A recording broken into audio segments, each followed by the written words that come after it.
ابو عامر راہب کفار کی طرف سے لڑ رہا تھا، مگر اس کے بیٹے حضرت حنظلہ رضی اللہ عنہ پرچم اسلام کے نیچے جہاد کر رہے تھے۔ حضرت حنظلہ رضی اللہ عنہ نے بارگاہ رسالت میں عرض کیا کہ یا رسول اللہ، مجھے اجازت دیجیے میں اپنی تلوار سے اپنے باپ ابو عامر راہب کا سر کاٹ کر لاؤں، مگر حضور رحمۃ اللہ عالمین کی رحمت نے یہ گوارا نہیں کیا کہ بیٹے کی تلوار باپ کا سر کاٹے۔ حضرت حنظلہ رضی اللہ عنہ اس قدر جوش میں بھرے ہوئے تھے کہ سر ہتھیلی پر رکھ کر انتہائی جان بازی کے ساتھ لڑتے ہوئے کلب لشکر تک پہنچ گئے اور کفار کے سپہ سالار ابو سفیان پر حملہ کر دیا، اور قریب تھا کہ حضرت حنظلہ رضی اللہ عنہ کی تلوار ابو سفیان کا فیصلہ کر دے کہ اچانک پیچھے سے شداد بن الاسود نے جھپٹ کر وار کو روکا اور حضرت حنظلہ رضی اللہ عنہ کو شہید کر دیا۔ حضرت حنظلہ رضی اللہ عنہ کے بارے میں حضور اکرم صلی اللہ علیہ وسلم نے ارشاد فرمایا کہ فرشتے حنظلہ کو غسل دے رہے ہیں۔ جب ان کی بیوی سے ان کا حال دریافت کیا گیا تو اس نے کہا کہ جنگ احد کی رات میں وہ اپنی بیوی کے ساتھ سوئے تھے، غسل کی حاجت تھی، مگر دعوت جنگ کی آواز ان کے کان میں پڑی تو وہ اسی حالت میں شریک جنگ ہو گئے۔ یہ سن کر حضور اقدس صلی اللہ علیہ وسلم نے فرمایا کہ یہی وجہ ہے جو فرشتوں نے اس کو غسل دیا۔ اسی واقعے کی بنا پر حضرت حنظلہ رضی اللہ عنہ کو غسیل الملائکہ کے لقب سے یاد کیا جاتا ہے۔ اس جنگ میں مجاہدین انصار و مہاجرین بڑی دلیری اور جاں بازی سے لڑتے رہے، یہاں تک کہ مشرکین کے پاؤں اکھڑ گئے۔ حضرت علی، حضرت ابو دجانہ اور حضرت سعد بن ابی وقاص وغیرہ کے مجاہدانہ حملوں نے مشرکین کی کمر توڑ لی۔ کفار کے تمام علم بردار عثمان، ابو سعد، مسافر، طلحہ بن ابی طلحہ وغیرہ ایک ایک کر کے کٹ کر زمین پر ڈھیر ہو گئے۔ کفار کو شکست ہو گئی اور وہ بھاگنے لگے، اور ان کی عورتیں جو اشعار پڑھ کر لشکر کفار کو جوش دلا رہی تھیں، وہ بھی بدحواسی کے عالم میں اپنے ازار اٹھائے ہوئے برہنہ ساگ بھاگتی ہوئی پہاڑوں پر دوڑتی ہوئی چلی جا رہی تھی اور مسلمان قتل و غارت میں مشغول تھے۔ کفار کی بھگدڑ اور مسلمانوں کے فاتحانہ قتل و غارت کا یہ منظر دیکھ کر وہ 50 تیر انداز مسلمان جو درے کی حفاظت پر مقرر کیے گئے تھے، وہ بھی آپس میں ایک دوسرے سے یہ کہنے لگے کہ غنیمت لوٹو، غنیمت لوٹو، تمہاری فتح ہو گئی۔ ان لوگوں کے افسر حضرت عبداللہ بن جبیر رضی اللہ عنہ نے ہر چند روکا اور حضور صلی اللہ علیہ وسلم کا فرمان یاد دلایا اور فرمان مصطفی کی مخالفت سے ڈرایا، مگر ان تیر انداز مسلمانوں نے ایک نہیں سنی اور اپنی جگہ چھوڑ کر مال غنیمت لوٹنے میں مصروف ہو گئے۔ لشکر کفار کا ایک افسر خالد بن ولید پہاڑ کی بلندی سے یہ منظر دیکھ رہا تھا۔ جب اس نے دیکھا کہ درہ پہرے داروں سے خالی ہو گیا ہے، فوراً ہی اس نے درے کے راستے سے فوج لا کر مسلمانوں کے پیچھے سے حملہ کر دیا۔ حضرت عبداللہ بن جبیر نے چند جانبازوں کے ساتھ انتہائی دلیرانہ مقابلہ کیا، مگر یہ سب کے سب شہید ہو گئے۔ اب کیا تھا، کافروں کی فوج کے لیے راستہ صاف ہو گیا۔ خالد بن ولید نے زبردست حملہ کر دیا۔ یہ دیکھ کر بھاگتے ہوئے کفار قریش کی فوج بھی پلٹ پڑی۔ مسلمان مال غنیمت لوٹنے میں مصروف تھے، پیچھے پھر کر دیکھا تو تلواریں برس رہی تھیں اور کفار آگے پیچھے دونوں طرف سے مسلمانوں پر حملہ کر رہے تھے، اور مسلمانوں کا لشکر چکی کے دو پارٹوں میں دانے کی طرح پسنے لگا، اور مسلمانوں میں ایسی بدحواسی اور ابتری پھیل گئی کہ اپنے اور بیگانے کی تمیز نہیں رہی۔ خود مسلمانوں کی تلواروں سے قتل ہوئے، چنانچہ حضرت حذیفہ رضی اللہ عنہ کے والد حضرت یمان رضی اللہ عنہ خود مسلمانوں کی تلوار سے شہید ہوئے۔ حضرت حذیفہ رضی اللہ عنہ چلاتے ہی رہے کہ اے مسلمانوں، یہ میرے باپ ہیں، یہ میرے باپ ہیں، مگر کچھ عجیب بدحواسی پھیلی ہوئی تھی کہ کسی کو کسی کا دیان ہی نہیں رہا، اور مسلمانوں نے حضرت یمان رضی اللہ عنہ کو شہید کر دیا۔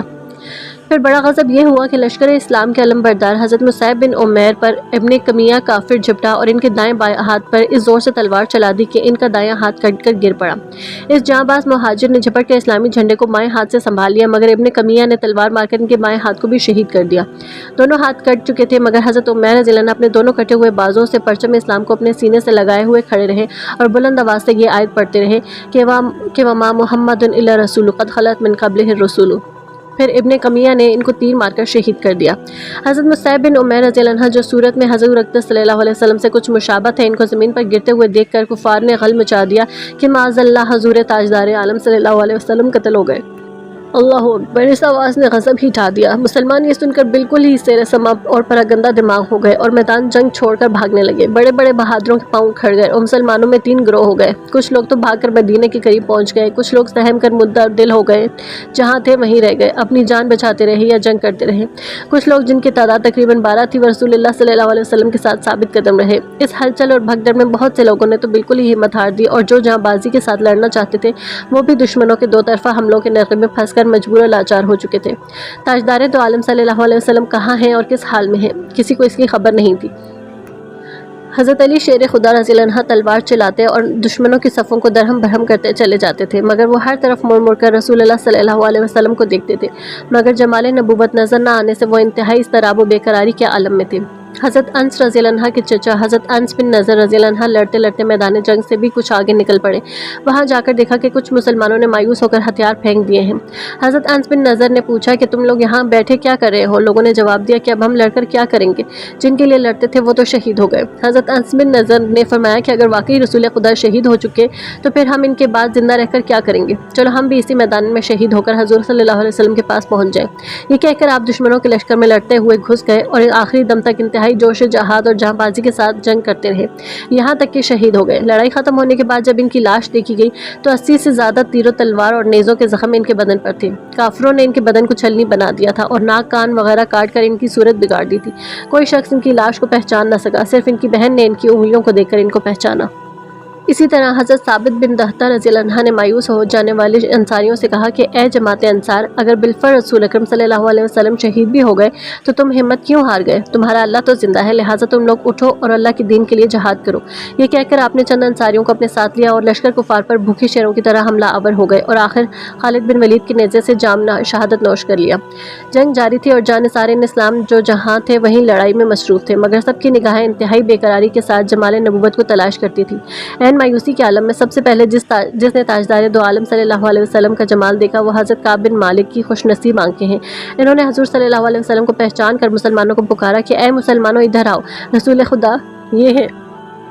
اس آواز کو سن کر تمام جانثاروں میں جان پڑ گئی اور ہر طرف سے دوڑ دوڑ کر مسلمان آنے لگے۔ کفار نے بھی ہر طرف سے حملہ روک کر رحمت عالم صلی اللہ علیہ وسلم پر قاتلانہ حملہ کرنے کے لیے سارا زور لگا دیا۔ لشکر کفار کا دل بادل ہجوم کے ساتھ امنڈ پڑا اور بار بار مدنی تاجدار صلی اللہ علیہ وسلم پر یہ الگار کرنے لگا، مگر ذوالفقار کی بجلی سے یہ بادل پھٹ پھٹ کر رہ جاتا تھا۔ ایک مرتبہ کفار کا ہجوم حملہ آور ہوا تو سرور عالم صلی اللہ علیہ وسلم نے فرمایا کہ کون ہے جو میرے اوپر اپنی جان قربان کرتا ہے؟